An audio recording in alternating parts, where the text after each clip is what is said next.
가톨릭교회가 관심을 갖고 있는 분야에 대해 각 당 대선 캠프에서 보내온 답변을 중심으로 대선 후보들의 정책을 검증하는 시간입니다. 오늘은 그 마지막 순서로 정치와 남북관계, 또 평화에 대한 후보들의 견해와 공약, 또 이에 대한 가톨릭교회의 가르침을 살펴보겠습니다. 신익준 기자입니다.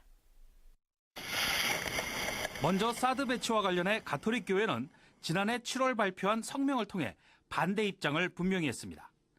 군비 경쟁이 평화를 보장하기는커녕 오히려 전쟁의 원인을 증대시킬 위험이 있다는 겁니다. 이런 교회의 가르침과 정확히 일치하는 후보는 정의당 심상정 후보입니다. 더불어민주당 문재인, 국민의당 안철수 후보는 처음엔 사드 배치에 반대했다가 최근 들어 모호한 태도로 돌아섰습니다. 문재인 후보는 주교회의 질의에 대한 답변서에서 새로운 정부가 판단해야 할 문제라면서도 한미 간의 합의를 무시할 수 없다는 조건을 달았고, 최근에는 북한이 핵 도발을 계속하면 사드 배치가 불가피하다는 발언도 했습니다. 안철수 후보도 사드 배치 반대라는 당론을 뒤집고 사드 배치의 당위성을 중국에 설득하는 방향으로 돌아섰습니다. 개성공단 재가동과 남북대화 재개 문제에 대해서는 심상정 후보가 가장 적극적으로 찬성했습니다. 개성공단 재개는 물론 남북 교류 협력을 차단한 524 조치 해제, 금강산 관광 재개와 이산가족 상봉 정례화 등을 10대 공약에 넣었습니다.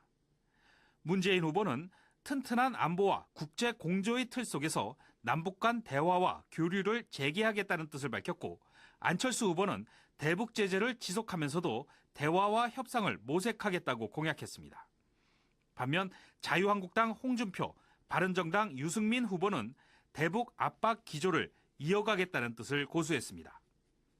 가톨릭교회는 평화는 단순히 전쟁이 없는 것이 아니라 정의의 결실이자 사랑의 결과라고 가르치며 대화와 화해를 강조하고 있습니다. 특정 정치 세력이 언론을 장악하고 여론을 선동하는 행위를 막기 위한 언론장악 방지법 제정에 대해서는 문재인, 심상정 후보 모두 찬성했습니다. 답변서를 제출하지 않은 나머지 세 후보는 명확한 입장을 찾기 어려웠습니다.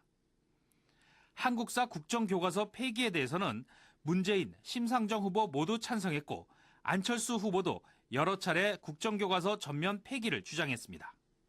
반면 유승민 후보는 강제하는 방식에는 찬성할 수 없다며 학교의 선택에 맡겨야 한다는 뜻을 피력했고, 홍준표 후보는 국정화에 찬성했습니다. 가톨릭교회는 교과서 국정화와 관련해 2015년 11월 주교회의 정의평화위원회 명의로 반대 성명을 낸 적이 있습니다. 이 밖에 한일 군사정보보호협정 폐기에 대해서 문재인, 안철수 후보는 협정 종료 시기에 원점 재검토를, 심상정 후보는 협정 폐기를 주장했고, 한일 위안부 합의와 관련해서도 문재인, 안철수, 심상정 후보 모두 무효화에 찬성했습니다. CPBC 신익준입니다.